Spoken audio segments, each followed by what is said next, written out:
Welcome to Truth Africa series, unapologetic and truthful. I am your host, Yemi Melekaya. Why is China investing heavily in Africa? Why is Africa so attractive to China? In this video, P.L.O Lumumba explains why Africa is attractive to China. Let's watch the video, guys, and I will share my thought later. Pay attention. Let me remind you, Africa remains attractive. Why is Africa so attractive? Throughout the ages, it has always been attractive. It was attractive to the Portuguese and the Spaniards, but I'm not going to say that. It was attractive to the Arabs, but I'm not going to say that. It was attractive to the Jews, but I will not say that. What I'm going to say that is attractive again, it is so attractive that every 2 years the Japanese call our leaders to Japan. That is how attractive Africa is. They call them to Japan in order to discuss how Japan is going to work with Africa for the benefit of Africa. I do not believe it.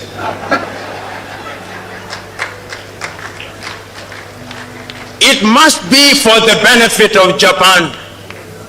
It is so attractive that the Chinese leaders call Africans to Beijing every year.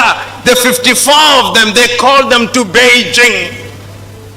And they say this is how China is going to work for the benefit of Africa. I refuse to believe them. It must be that there is something that is being done for the benefit of Beijing. Because if I was Chinese, I would do that which is in my best interest, not in the best interest of Africans. It is so attractive that the Russians called our leaders only a few months ago in Sochi. And when they invite you to the best places. It is so interesting, so that the Russians can work with Africa for the benefit of Africa. That is how attractive Africa is.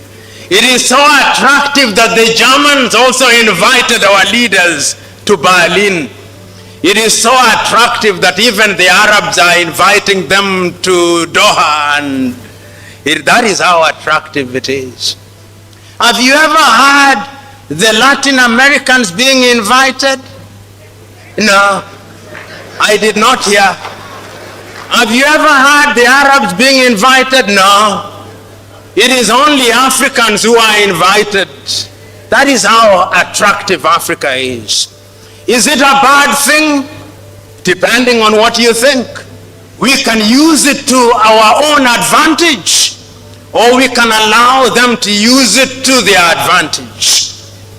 You know, when I look at Africa and I look at her in the continent, in the context of how attractive she is, another word comes to my mind called globalization. When we talk about globalization, you talk about globalization as if it were a new word. It is not. Africans were once globalized as a commodity in the slave market. We were sold everywhere in the world. That was globalization. That was globalization. Then we were globalized again through colonization. Then we were globalized again through neo-colonization. Now we are being globalized in the context of opening our markets. It is Mwalimu Julius Kambarage Nyerere who in one of his many enlightened moments said, when I hear the Europeans saying that we should open our markets in the name of globalization, and they say that the rules are the same, I laugh, Mwalimu said. And he said, it is like a boxing match. The rules are the same. But you don't put a heavyweight boxer and a lightweight boxer and say the rules are the same. It is murder.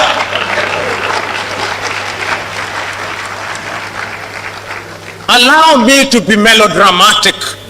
You imagine the United States of America with a GDP of anything between 14 trillion and 15 trillion is now entering into a bilateral arrangement with Lesotho, whose GDP is 2 billion. And you say the rules are the same. It is a joke. is murder, because the revenue that is generated by the city of Los Angeles alone in one day is more than the GDP of Lesotho.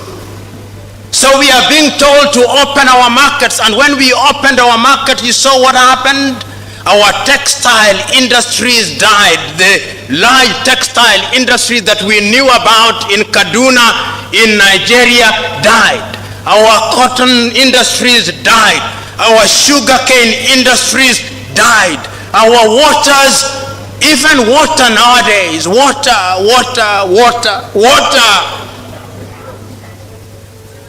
Dasani, Coca-Cola gives us water. You go to hotels in African countries, the water that we drink has the standardization, not this one. This is from UCC. But this is the exception rather than the rule. This is the exception. The rule is water. Dasani, sitting in Atlanta, Georgia, determining what water we take, we of the middle class. Making Africa work is my subject.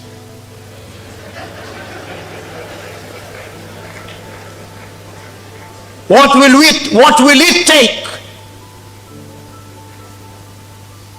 It will take our combined effort.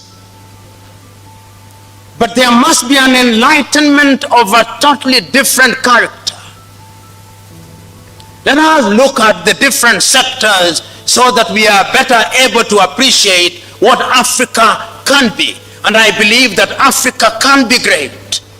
I believe that Africa is capable of looking at our agriculture, because if a people cannot feed themselves, they cannot be at the dinner table of civilization. Today, Africa cannot feed herself. Here in Ghana, they love rice. They produce a little and import most. Here in Ghana, they love ketchup, but I suspect they import some.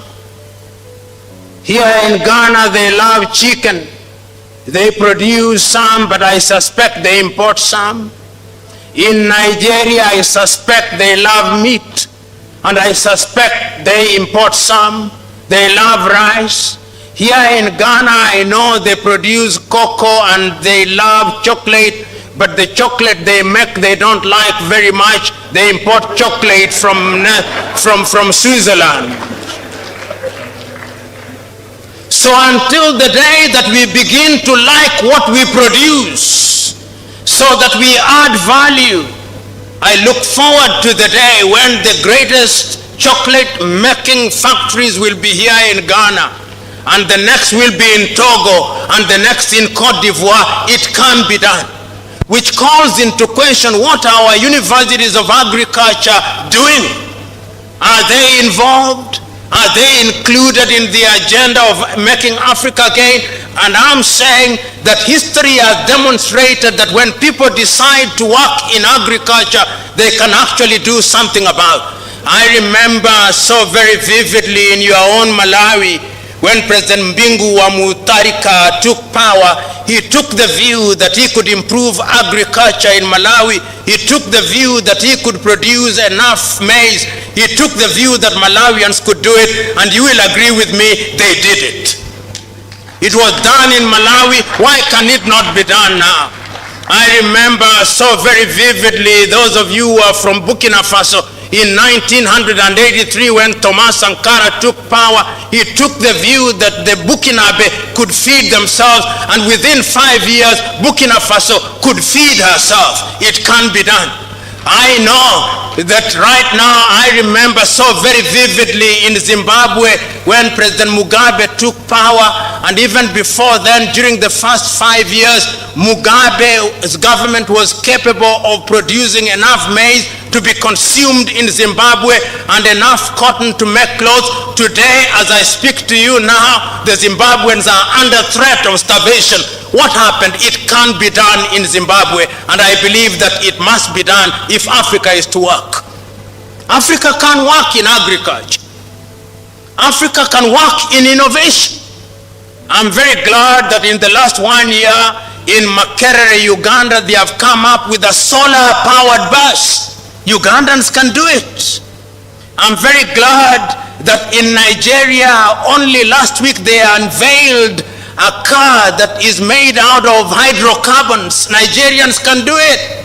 I'm glad that in Morocco now they have the largest solar plant in the world. It can be done. I'm glad that in my own Kenya they now have one of the largest wind farms which generates power. It can be done. I'm glad that during the president of Akufo-Addo, Ghanaians have now abandoned one of the words they used to have in their vocabulary called dumso. I'm glad. In other words, if you look very keenly, there are things that can be done. And I'm suggesting to us that in order to do these things, we must ask ourselves how it can be achieved. As I draw to the conclusion of my intervention, I now want to talk of the new threats. How can we make it? A lot of writing has been done in the recent past about Africa. There are certain things that Africa must do, and there are certain things that Africa must not do. The belief that we can borrow money from multilateral institutions and become rich is misguided. Zambia's Dambisa Moyo in a book, Dead Aid, tells us it cannot be done. That is the route not to take. The belief that we will follow a model that is conceived on our behalf by European universities is misguided. I want you to read the book written by a Korean called Ha Jun-chang, The Bad Samaritans, in which he argues that each country must find a model that suits our own circumstances. It can be done. I want also to remember a book which all of you must have read, written by my own Kenyan friend, Dr. Kalestas Juma, The New Harvest, in which he says that Africans must invent and innovate. I want you to read a book written by Olusegun Obasanjo and Greg Mills, among others, Making Africa Work. Africa can be made to work. But Africa will only be made to work when she is conscious of her current position. Which brings me to a question that we must now pose. What is the danger of other powers operating in Africa? Do they threaten our being? And I'm now talking about China. China is a very interesting country from which there is a lot of things to learn. But she's also a danger to the continent if we are not careful. What is there to learn from China? The thing to learn from China is that during our lifetime, the Chinese, through their ingenuity, have succeeded in lifting nearly 800 million people out of poverty. What did the Chinese do? Is there something that we can learn from them? I think there is. Those of you who have the advantage and the privilege of serving in government, ask yourself, what did the Chinese do that within our own lifetime they succeeded in doing that? And they are everywhere, the Chinese. They know what they want. I think the first thing that you must do, you must know what you want. You know, last year I was sitting and watching a Chinese news channel, and if you want to understand what others who are potentially your friends and enemies are doing, you must listen to their news. I was watching the CGTN, and I was listening to the 6,000 delegates in China sitting and thinking about China, how China will deal with Africa and the world 100 years from thence. The people who are there will not be alive. In many African countries, if you tell them to think about what will happen tomorrow, they say only God knows. No.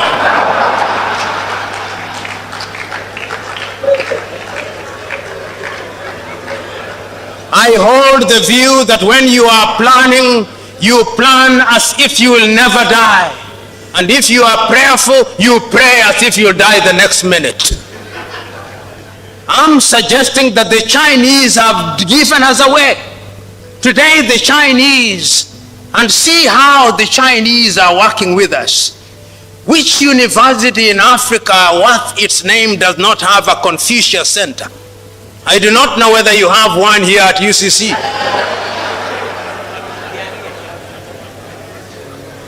Why do the Chinese have a Confucius Center? Because the mind is the standard of the man. Once you influence the mind, you can sit pretty because you can predict what the man will do. If we are not careful, in the next 25 years, all of us will be speaking Mandarin. If we are not careful. If we are not careful. Because the Chinese here are not here for charity. The Chinese are here to do business. And in the world of business, it is a cruel world where throats are literally cut. I'm reading a small book written by a young Chinese girl called Irene Yuan-sun, The Next Factory of the World. And the young Chinese girl is saying exactly what I'm saying. He says that Africa can benefit from China. Africa can be the next factory of the world. But it's not just going to happen. Something must be done about it. Which is what brings me to the last segment of my conversation, Africa Agenda 2063. I remember on that day in Addis Ababa, Ethiopia, Nkosazana and Lamini Zuma, the then chairman of the Organization of the African Union, writing and reading an imaginary letter to Osagyefo Kwame Nkrumah.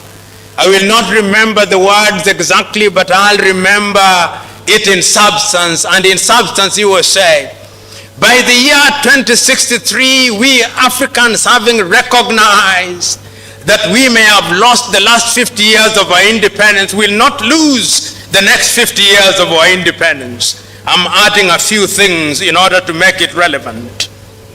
But she was saying, in effect, the Osagyefo, in the year 2063, Africa will be different.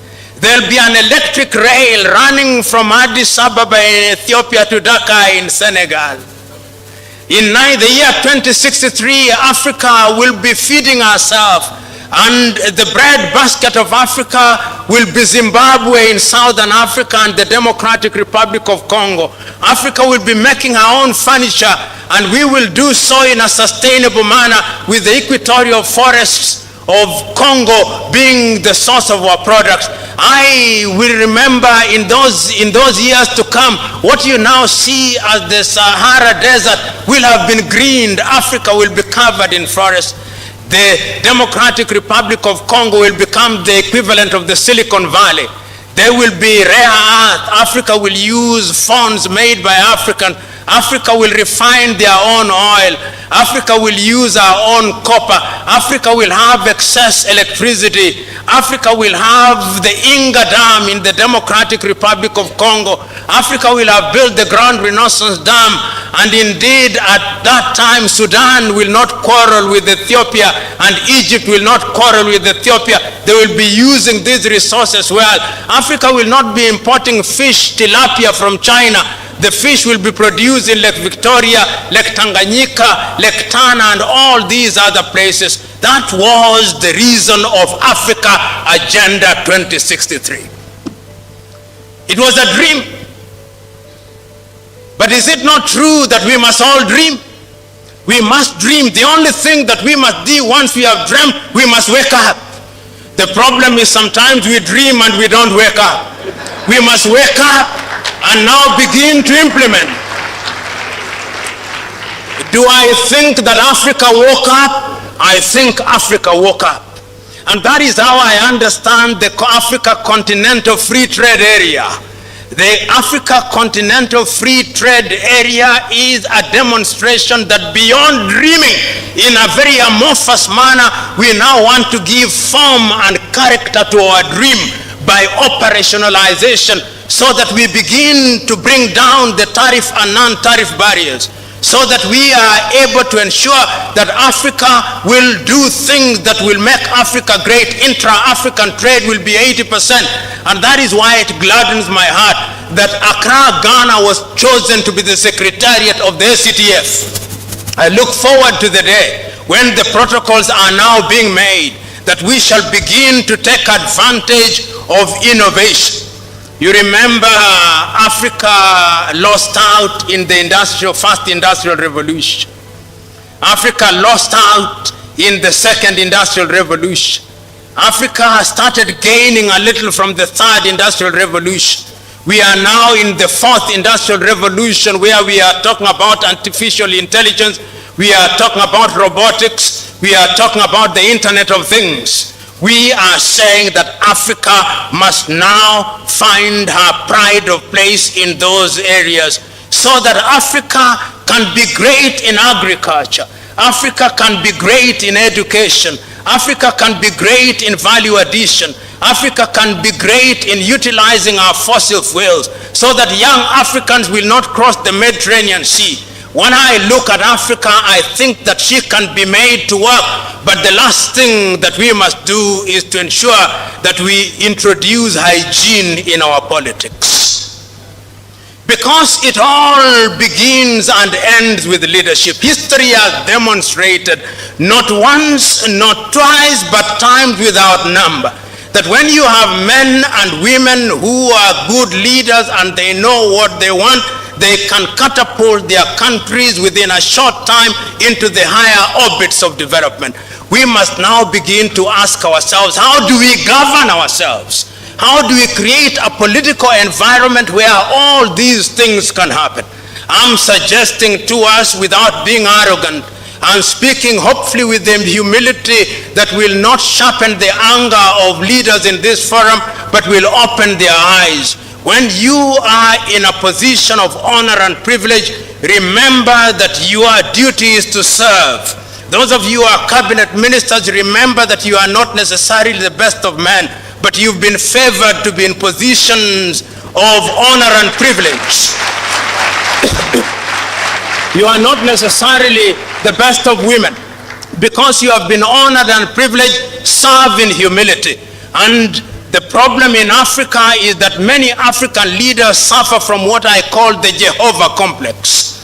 The Jehovah complex is a belief by those in leadership that they have the monopoly of wisdom and they have the monopoly of knowledge. That is not the route. Africa will be great when her leaders begin to know that they have a duty to serve, so that the future generation will be able to make Africa great again.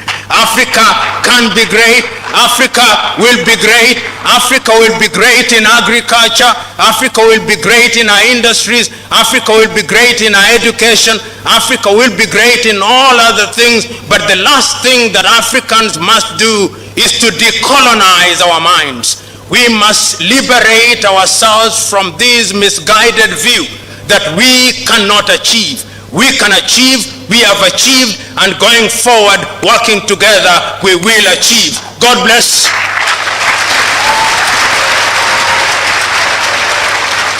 The relationship between China and Africa has been a subject of scrutiny and discussion. To better understand the dynamics of play, let's explore some key aspects of China's involvement in the African continent.